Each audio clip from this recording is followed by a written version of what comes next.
YouTube, my name is Danica, and today I'd like to talk to you about reading roulette and library lists. So for the last couple of years, I haven't really had an opportunity to just randomly pick up books that I wanted to read. Between being an English major and running a book blog, I was pretty much completely committed to reading the books that I was sent for review and the books I had to read for school. So now I've finally graduated and I don't have assigned reading, and I've also started being much more particular about books that I accept for review, basically only accepting books for review if I actually think I'm really going to enjoy it.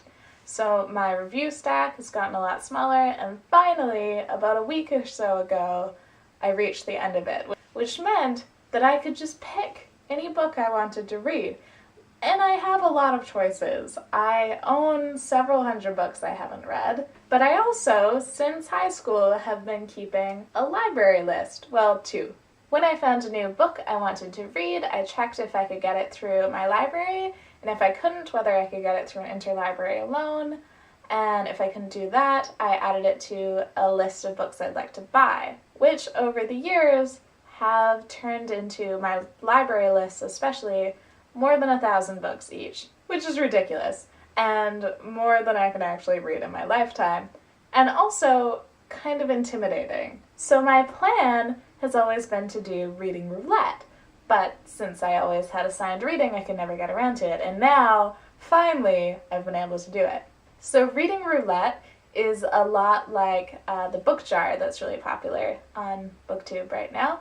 All of my lists are numbered, so I go into random.org, pick a random number, and borrow that book. So this time, my reading roulette choices were through my library, What Did Miss Darrington See?, which is a collection of feminist supernatural stories, and a lot of them are, so far I'm reading it right now, they're Victorian ghost stories with a feminist, woman-centered spin, which is really interesting and just completely random, something that wouldn't be my top choice, but I'm really enjoying reading, especially with October coming up and Halloween. The book I chose as an interlibrary loan, or the book that randomly came up, was White Awareness, which is a book about anti-racism and kind of confronting your own white privilege. And lastly, since it was going to take a little while for those books to reach my hold shelf at the library, I got my roommate to help me kind of randomly choose a book from my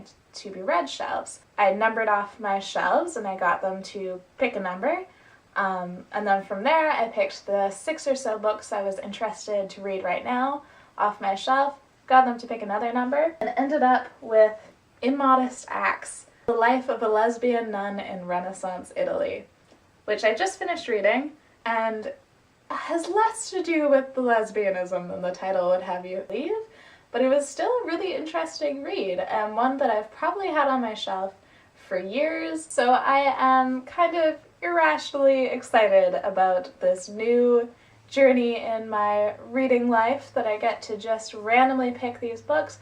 Most of these books I don't even remember adding to my list or adding to my library. I should remember buying my books, but apparently I don't. But there's still ones that I find relevant to me right now, and it's great to be able to just pick up these books and read them and not have a stack of books glaring at me, other than the ones that I bought and haven't read. Those are glaring at me. So that's probably going to be most of my reading this month. I have another review book, but only the one. I can get through it and get back to my random reading. So I'd like to ask you, do you keep lists of books you'd like to read? How do you choose what book you're going to read next?